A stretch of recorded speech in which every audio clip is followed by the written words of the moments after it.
മിഥുന്റെ മരണത്തിൽ പ്രധാന അധ്യാപികയ്ക്കെതിരെ നടപടിക്ക് നീക്കം നടക്കുമ്പോഴും പഴി കേൾക്കാതെ രക്ഷപ്പെടുന്നവർ വേറെയുമുണ്ട്. അധ്യാപികയെ ക്രൂശിച്ച് ചില മുഖങ്ങളെ രക്ഷപ്പെടുത്താനാണ് നീക്കമെന്ന ആരോപണമുണ്ട്. വീഴ്ച വരുത്തിയ മാനേജ്മെന്റിനും വിദ്യാഭ്യാസ വൈദ്യുതി വകുപ്പുകൾക്കും പഞ്ചായത്തിനുമെതിരെ എന്ത് നടപടിയുണ്ടാകും? കണ്ണൻ നായർ വിവരങ്ങളുമായി ചേരുന്നു.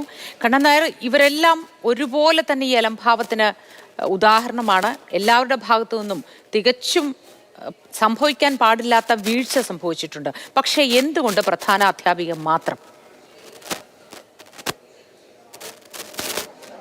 ആ കുട്ടി പഠിച്ച സ്കൂളിലെ പ്രധാന അധ്യാപിക അല്ലെങ്കിൽ ആ കുട്ടിയെ പഠിപ്പിച്ച അധ്യാപിക എന്നുള്ള ഒരു കുറ്റമാണ് അവരുടെ ഭാഗത്തു നിന്നുണ്ടായത്. രണ്ടാമത്തേത്, ആ സ്കൂളിൽ ഇത്തരത്തിലുള്ള ഒരു വൈദ്യുതി കമ്പി താഴ്ന്നു കിടക്കുന്ന സമയത്ത് ആ കുട്ടി അവിടെയൊക്കെ കയറുന്നത് കണ്ടില്ല. ഈ രണ്ട് കാര്യങ്ങളായിരിക്കാം പ്രധാന അധ്യാപികയ്ക്ക് മേലുണ്ടായി ചാർത്തിയിരിക്കുന്ന കുറ്റങ്ങൾ. പക്ഷേ അതിന് കാരണക്കാരായിട്ടുള്ള ആൾക്കാരാണ്? ഒരു പ്രധാന അധ്യാപികയ്ക്ക് നേരിട്ട് ചെന്ന് ആ കമ്പി എടുത്ത് മാറ്റാനോ അല്ലെങ്കിൽ ആ കമ്പി ഒഴിവാക്കണമെന്ന് KCBയോട് പറയാനോ സാധിക്കില്ല. അതിന് പ്രധാനമായി ഇതൊരു സ്വകാര്യ മാനേജ്മെന്റ് സ്കൂളാണ്. മാനേജറുണ്ട്, മാനേജ്മെന്റ് പ്രതിനിധികളുണ്ട്.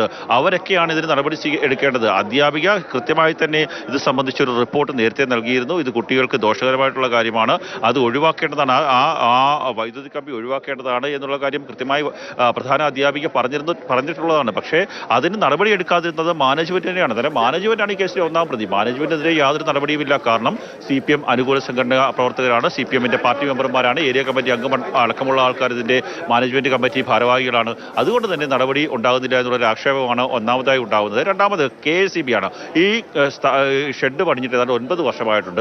അതിനു മുമ്പ് തന്നെ അവിടെ വൈദ്യുതി കടന്നു പോകുന്ന ലൈൻ ഉണ്ടായിരുന്നു. ആ വൈദ്യുതി കടന്നു പോകുന്ന ലൈനിന് അടിയിൽ കൂടി ഒരു ഷെഡ് പണിയിക്കുകയാണെങ്കിൽ സ്വാഭാവികമായി അത് KSEB അറിയേണ്ടതാണ്. KSEBക്ക് അങ്ങനെ അനുമതി കൊടുക്കാൻ സാധിക്കില്ല. അങ്ങനെ അനുമതി കൊടുത്ത KSEB ആണ് രണ്ടാമത്തെ പ്രതികൾ എന്ന് പറയുന്നത്. അവർക്കെതിരെ നടപടി ഉണ്ടാകണം. മൂന്നാമത്തേത്, ഇവിടുത്തെ മറ്റ് PTA ഭാരവാഹികളായിട്ടുള്ള ആൾക്കാരൊക്കെ തന്നെയുണ്ട്.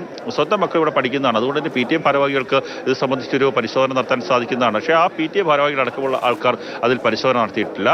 നാലാമത് വരുന്നത് പഞ്ചായത്താണ് ഈ കെട്ടിടത്തിന്റെ അടക്കമുള്ള കാര്യങ്ങൾ പരിശോധിക്കേണ്ടത്. ഒരു സ്കൂളിൽ എത്ര കെട്ടിടങ്ങളുണ്ട് എന്ന് സംബന്ധിച്ച് പരിശോധിക്കേണ്ടത്, ഇതിന് ഏതൊക്കെ കെട്ടിടങ്ങൾക്ക് നമ്പറുണ്ട്, സർട്ടിഫിക്കറ്റ് ഉണ്ടായിരുന്നു എന്നാണ് പറയുന്നത്. അത്തരം കാര്യങ്ങൾ കൂടി കണക്കിലെടുക്കേണ്ടതല്ലേ നടപടി എടുക്കുന്ന സമയത്ത്? അങ്ങനെയെങ്കിൽ ഇത് ആര് എപ്പോൾ പരിശോധിച്ച് ഫിറ്റ്നസ് സർട്ടിഫിക്കറ്റ് കൊടുത്തു? വിദ്യാഭ്യാസ വകുപ്പിന്റെ ഭാഗത്ത് നിന്ന് വകുപ്പ് ഉദ്യോഗസ്ഥർ ഇത്തരത്തിൽ പരിശോധന നടത്തിയിട്ടുണ്ടോ? വിദ്യാഭ്യാസ വകുപ്പ് പുറത്തിറക്കിയ സർക്കുലർ പ്രകാരമുള്ള എല്ലാ കാര്യങ്ങളും ഈ സ്ഥാപനം പാലിക്കുന്നുണ്ട് എന്ന് ഉറപ്പുവരുത്തിയോ? അങ്ങനെയെങ്കിൽ എന്തുകൊണ്ട് മറ്റൊരാൾക്കുമെതിരെ ഈ ഘട്ടത്തിൽ നടപടി ഉണ്ടാവുന്നില്ല എന്ന വലിയ ചോദ്യമാണ് അവശേഷിക്കുന്നത്. കണ്ണൻ നാരായണ വിശദവിവരങ്ങൾ നൽകിയത്.